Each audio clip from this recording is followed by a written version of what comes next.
Good evening. This is the Elliott wave update for the NASDAQ 100 and the S&P 500 for Thursday, October the 12th, 2023. I know I keep starting my updates like this, but it was another very interesting and an incredible day, actually, in terms of some trading opportunities, in terms of just clarity coming from the market, in terms of what really goes on behind the scenes with zero DTE options type stuff. I'm not going to go into all of that. My purpose here is to kind of update the Elliott wave views for the NASDAQ and the S&P, and that's where I'm going to start. I'm going to start on the hourly chart where we have been counting a minor second wave up. And I know there's been a lot of discussion amongst subscribers on that, how bullish the market is appearing and how doubtful that likely something more negative is going to happen. And I get that, and I understand it, and I don't disagree necessarily with those particular feelings or views. For me personally, my own analysis goes deeper into what I'm looking at is, again, a three-wave structure, an ABC up, and as long as I continue to fit that structure, and as long as it continues to fit, that is actually what is going on, then I have no direct reason to go and switch to either a more bullish or bearish type of a view. Also, what goes into this is that my study of Elliott and my working with Elliott since 1989 has shown me and given me many wave twos on all various degrees. And one of the most consistent things is the personality and the characteristics of these waves. And as I have mentioned previously and within the last week, that in a second wave, not necessarily has to be minor, but in a second wave, that oftentimes they are a reversal. They are, depending on the direction that wave two may be going, can really give a false sense of, wow, this is a very bullish or bearish move, or we're going much lower, or, it's filled with stronger upside moves, stronger downside moves, depending again on direction. For example, here, this was a small wave two. It was minuet, but it was a small wave two, and it had two strong sell-offs followed by a strong buy, which kicked off the third wave of the minor two, which was counter trend. This minuet two was also counter trend, being that the overall C wave was going up. So this would have been counter that trend and went down. But in any case, it's still the same, that it appeared like, okay, that was it. Boom, boom, boom, boom, boom. We're heading back lower again, and stopped on a dime, changed directions, and so on. So again, very bullish, bullish, yeah, pretty much. We had a negative number, and you can barely tell, but it really was a pretty steady decline. Yesterday, reached it, stopped, and just started to buy it, hung out all the balance of the session. Overnight, came in this morning, got the number. It was, again, a decline. And then we get into our opening, again, a decline. And then it was like, nope, we're going to buy it all the way up. In fact, we bought it and moved to a new high above this high here, which could have completed the whole move. Meaning this starting off a downtrend. No. We went up, particularly in the NASDAQ, to a new high for the sequence, put in that top, and then it started. Now, the other thing that I wanted to make clear is, like, I know I discussed it, and what I'm talking about is that when we do get the turn, so in other words, if we're going to decide that minor wave two is complete, well, what do I look for to give me some confirmation that that is going to be the case? Well, first off, it would be a development of 5 waves down. The second is that they're going to start to drop. In this case, because it would have been, it's minor 3 down. The market begins to decline and starts to go through what should be support, either fib or via moving averages, and it just keeps going. And today we got all the way down to the hourly 100 SMA, the simple moving average, and then bounced off of that. But you can see that it didn't take very long. Here's the 1 o'clock hour. Here's the 2 o'clock hour. And so we basically said we started at noon, started to go down. So we went down for 3 hours. And that a 1 o'clock hour was just absolutely straight, just like down, down, down, down, down. Sell program, sell program, sell program, sell program, knocking it all the way down. Many of the stocks that were up, turning lower, going down, finishing down. Got a perk at the end of the day, but they finished lower. So again, everything fell into place. Now, what have we completed here? Well, if we're just looking here, it doesn't look like anything that maybe just one solid line down. But I can come all the way down to the half hour, and it goes up to here, right? So we get the 3, the 4, and then the 5, ugly as it is. And then 1, 2, 3. So we got a little 4 going, and now we still need a 5. That'll put the 5 in and actually seal the deal in my book for this minor wave 2 being complete. Now, again, minor wave 3 will consist of 5 waves of minute degree, and they will be labeled 1, 2, 3, 4, 5. Now, within that first minute wave 1 down, we're going to have 5 waves of minuet degree, and that may be where we're starting. Maybe. I don't know if it's minuet 1, 2, minuet 3, minuet 4, and then we come down, put a 5 in, and stick a minute wave 1 underneath it. That's likely going to be the case. If I pull this back out to the hourly chart, and again, it just doesn't look that big. It just does not look all that impressive in terms of what we did. More impressive, and I keep talking about this over and over, and I will continue to, because if you are trading and you see it significantly break below on an hourly chart, a moving average, which carries some weight, like the 20, like the simple moving average, the 50 period, look what happened. It broke that. It just kept on going. Now, it did not break below the 100, but I have to tell you, there we all sat and we were waiting and looking right at it. Is it going to break? Is it going to break? Because if it did, it sends the next support down to here. 15,044, because that's where the 200 simple moving average is sitting. Now you'll notice you're like, oh, wait a minute, Michael, didn't you used to have more moving averages on here, like an EMA, 50 EMA and a 200 period EMA? I did, but they were legacy and I liked them from Thinkorswim, but they didn't jive with a lot of other people's because Thinkorswim, in calling them legacy, had their own calculation for it. I personally liked it, but I took it off to make it more consistent with what other people are following. So, and actually, you know, I can say I don't necessarily miss them. So here we are. Now, I'm going to take it up to the 4-hour chart, open this up just a little bit so we can see what we got going on. Here again, 1, the 2. Now we've got all this open space to start filling, because minor wave 3 for sure would be expected. If it's a minor 3, it's going to be expected to break 14,596, which is that low. Actually, let me just double check. 94. Oh, they're 14,586. Is that low right there? Yeah. Okay. So 13,586. Definitely looking for wave 3 to break that low. So here's our fibs initially. We will continue to build this as the waves begin to unfold. So right now, we have very broad strokes, and they're all for a minor third wave. Our first up is the 618, and that's 14,687. Not that I'm looking for minor 3 to stop there, but it's going to provide some support on the way down. And possibly it could be a stopping point for any of the components within it.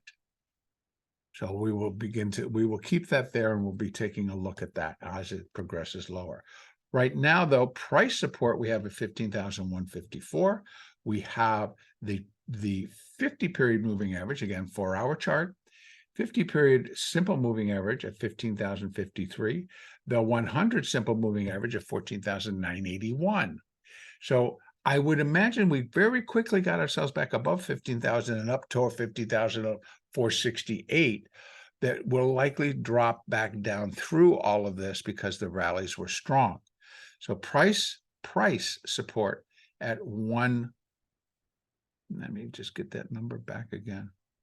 At 171, moving averages come in at 53 and 14,981. And then we have some more price support at 935. And then we have our fib at 687, 14,687. And then again, more price support underneath that. So you can see that I'm picking the lows as for our price support. And then eventually we get to low 14,588. And then for the intermediate wave 2, it would be equal to intermediate wave 1 at 14,396. I'm looking for a whole lot more. In fact, I'm going to leave it there because it likely will provide some support, but it is not a target. Not a target. Just possible support there as a fib. Minor wave 3 would be equal to minor wave 1 at 14,204. Again, I'm always going to be looking for minor wave 3 to be longer than minor wave 1. Why? Because under Elliott, the one thing he told us is out of waves 1, 3, and 5, wave 3 is most often the longest and the strongest, but it cannot be the shortest out of 1, 3, and 5. So I like it to be a little bit longer than wave 1. And most of the time I'm looking towards that 1.618 level. So our first area of interest to complete minor 3 and only minor 3. So again, the intermediate third wave is going to be pretty large. So we got additional stuff coming in all the way down here before we start to see that completion. Now, back at the ranch. So we have the 100% 14,204, and then we kind of get a black hole. That will fill itself in as this wave unfolds. So a lot of these will come off and will be replaced by additional fibs as the wave pattern fills itself in. And then we have a cluster here, 13,498 down to 13,423. That's minor 3, 1.618, intermediate 3, 1.618. Minor 3, 1.618 is likely going to be the winner here. This one will get taken off as we continue to move. And then our next larger sequence or larger cluster, there's only 2 at the moment, sits at 12,159 to 12,044. Now, people say, well, that's huge. That's such a huge move. We're sitting at 15,324. What are you talking about? Actually, 15,016. What are you talking about, Michael? Actually, it is 24. That's where they closed it. Amazing. They popped it back up. It's like, yes. So I'm sure a lot of people were scouring around trying to look, say, well, what news? What news? What happened? Why did the market drop? It's like, I don't know. It was just a little bit too top heavy, I guess.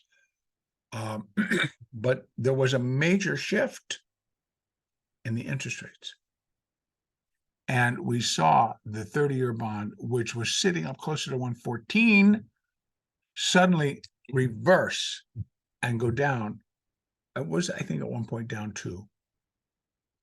And so what that did is the futures market declined heavily. The yields shot straight up.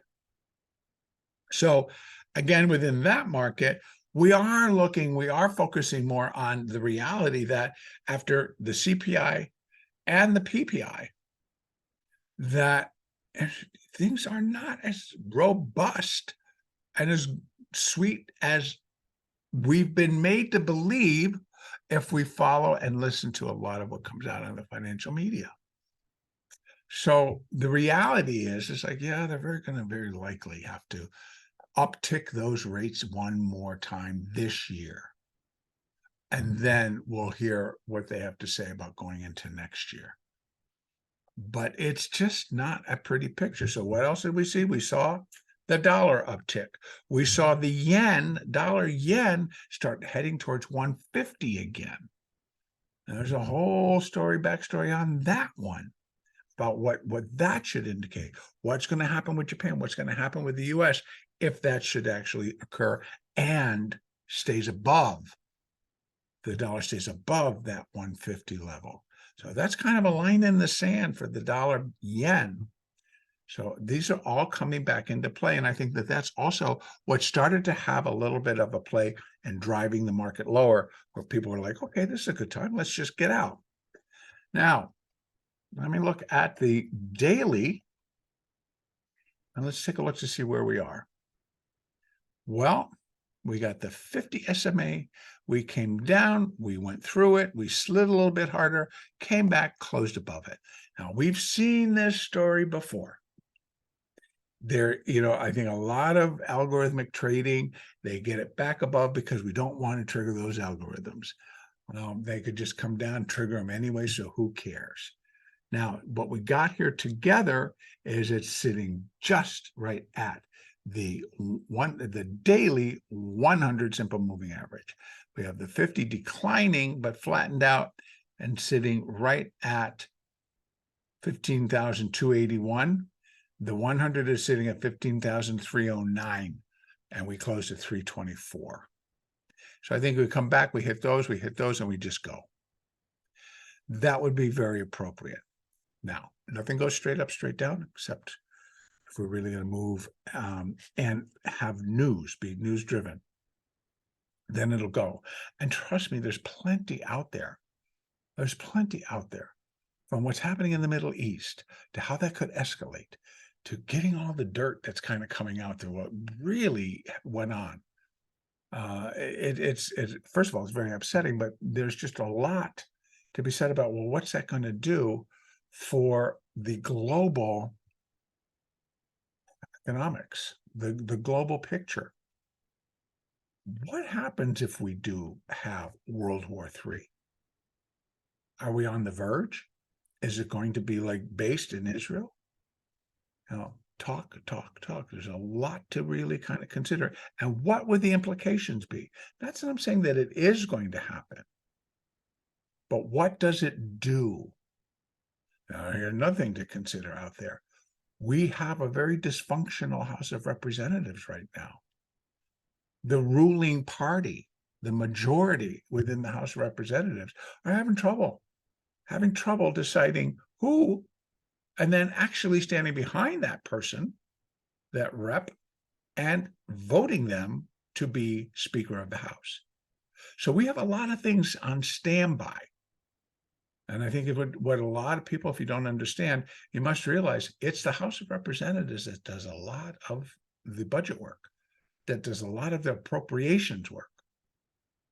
And right now, we got aid to the Ukraine and aid to Israel sitting on the table without a House Speaker to bring it to the floor for a vote. So there's a lot going on. And it's eventually going to spill right over to, how do we want to function as an economy? How do we want to function if we cannot get the work done? So again, I do think that there are things out there that could really affect our markets. But we're going to go on the technical picture, and the technical picture is if we start to break, and on the daily, we break below that daily 20, which is at 15,148. You don't want to be in the way, because I think this was like a slow, steady walk down. I think we start breaking these, and it's going to be like a get out of the way, go down. So, but we'll see. We'll see. Over in the S&P, kind of the same story. Let's start with the daily. We'll take a look at these moving averages. We have the 50 up above, which it never really regained. We had the 20. So the daily 20 at 43.84, now sitting at 43.85. that it came down, got broken, dropped down to what, how low did it get? 53, came back, tried to get back above it, but did not. So it closed below, and that leaves a very negative mark on the chart, moving average wise. We have the 200 period SMA sitting at 43.23. Not that far when we consider today's move in its total. 44.30 on the top, 44.53 on the bottom. Big moving day. So it could get down and get through this tomorrow if it's like lights out for this rally. And let's bring this down. Let's go to the 1 hour chart. We can see the internals. The internals are pretty clean. And we got a 1, 2, 3, 4, same as we did before.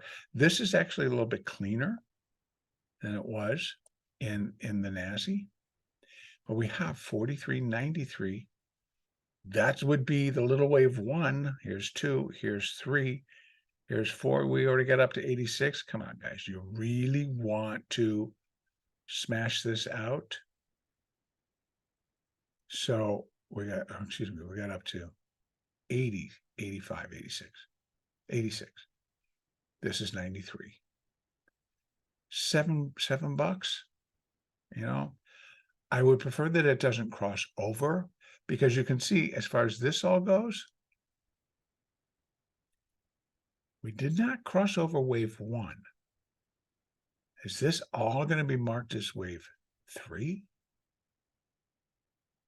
And then this is a 4, and we rally yet again? I'm leaving it out there. It's not what I'm expecting. This was too strong for me. But the fact that they stopped and decided they had to buy it all back. Tomorrow is a Friday expiration.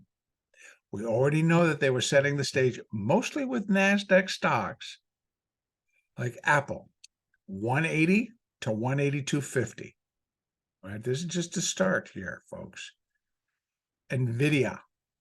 Let me just put this up.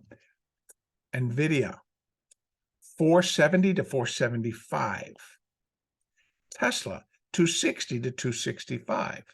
Metaverse, 325 to 330. Microsoft, 335 to 340. You got a lot going on, and they're going to push, and they will push to get the strike price they want, to get the price that they want. It's what the purpose is a lot of times for these expirations. But tomorrow's an expiration. I started to feel that today was a lot of the groundwork for tomorrow. Then we got a little stick in the mud, but they pushed right away. Here it is, just pushed all that money back in and made sure that they got up to a close that they thought was easier for them. All right, but in any case, I'm looking for 1, 2, 3, a 4. We get down one more time. Then on my hourly chart, I got 5 down. Pretty much seals the deal with the minor 2 being complete. So we close back above that 1 hour, 100 period, simple moving average. That would be a first break. We start to slide a little bit more, and we got that one to slide again. So all in all, I am labeling it as complete, keeping my eye on this.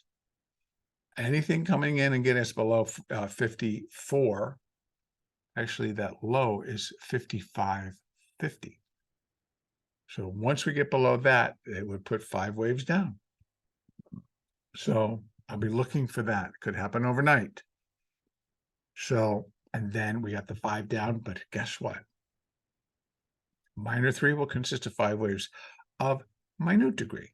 1, 2, 3, 4, 5. So before I start looking at these fibs, understand that the first would be minute wave 1. Have we got 1, 2, 3, 4? Well, you could possibly be getting a 5. And I don't necessarily want to do it here, but you've got this fib. If this is completing that tiny 4, then our first fibs will be here. Yep, got it. There to, oops, wrong, to here. So it's 1 to 5, to the top of 4. And here's your 5. 43.49, 43.26. That's below 55. 49 certainly below 55. Equality being the first. We get down there, we get another rally. What will it be? It'll be a wave 2. We seem to do a lot of wave 2s, but it'll be an ABC wave 2. But first we got to get down there, finish this in order to do it. So those are the fibs. That's how I would put them in and to get your levels coming down.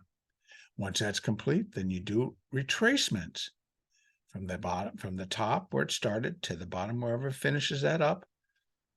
And then you have your retracements. Most common for wave 2, 50% to 62%. We just went through that exercise here. Now it's on a much smaller scale. And minor wave 3, what's it look like? Well, let me go out to that 4-hour chart and let's take a peek because we got a lot of markings on our charts. We have intermediate wave 2 coming down in intermediate wave 3. 1.618 would be where intermediate wave 3 is equal to 1.618 of wave 1. Not going to work when minor wave 1 brought it all the way down to here. So I leave it there because I would suspect that we find some support there. First up would be 618, which is going to be a resting point. Nothing great, just going to be a resting point at 42.06. I'm sure that's going to be broken, as should that low at 42.35, which is the low of minor 1. Minor 3 should just walk right over that as if it doesn't exist. Then we have where minor wave 3 would be 100% of minor wave 1, which should provide some support, but I'm not looking for it to stop there because I want minor 3 to be the longest out of 1, 3, and 5. So that puts it down into here. So that's what I'm going to be looking for. And what this is again, primary C would be 618 of primary A at 38.83. Well, I like the cluster. Minor wave 3 would be 1.618 of minor wave 1 at 38.42. Intermediate wave 3 would be 2.618 of intermediate wave 1 at 38.42. So I have a little bit of a nice cluster there. I'm not looking for this intermediate third wave to finish there. Unfortunately, it's going to come in.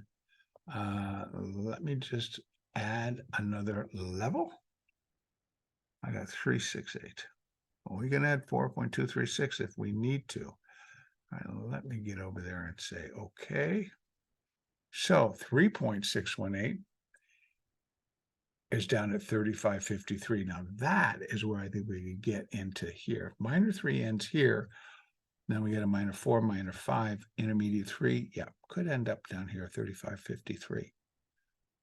Primary wave C equals 100% of primary wave A at 33.87. We will have more on how this all develops, right? We're looking for if this is going to complete intermediate wave 3. We get an intermediate 4, intermediate wave 5 to complete primary wave C.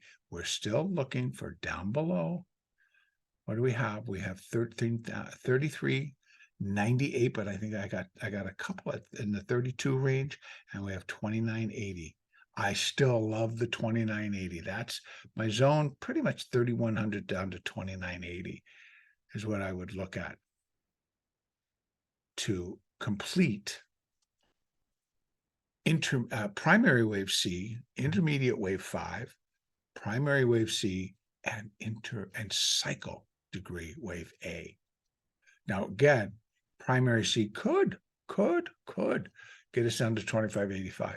But again, and trust me, folks, we got enough going on globally and in our own country that if this just gave up the ghost and took a header off the cliff, well, it could drop. It could drop hard and it could drop quick, where we could finish up down in here. Just saying, not calling for it. I'm not super bearish. I'm just revealing Fibonacci levels. Just giving possibilities. Right now, my focus is getting down through this minor wave 3. which is really from here, 100, 200 points. 200 S&P points. We did it here. We'll do it again here and end up down below here. So basically from where we started, it should be about a 400 S&P point move. 400 plus, actually, from that high. All right, that's where I'm going to complete it. Our next update is actually going to be on Sunday, October the 15th. I will attempt to, my weekends get so full that I may attempt to do the Eye of the Storm podcast on Saturday. If I don't get it out on Saturday, then for sure I do them on Sunday. And it's just combining Elliott and the big picture update, the technical update on Sunday. In the meantime, have a great trading day tomorrow. Oh, before I forget, let me just tell you what, if any, we got. Tomorrow we have import price index minus fuel, because God forbid, you know, if we had to include that import price index would be up through the roof. And we have the Philly Fed President Harker speaking, and consumer sentiment, the preliminary. It's going to be lower. Surprise, surprise. That comes out at 10 a.m. So at 8:30, import price. 9 a.m., Philly Fed President Harker begins to speak. And then at 10 a.m., we have consumer sentiment. Have a great weekend, everybody, and talk to you again on Sunday.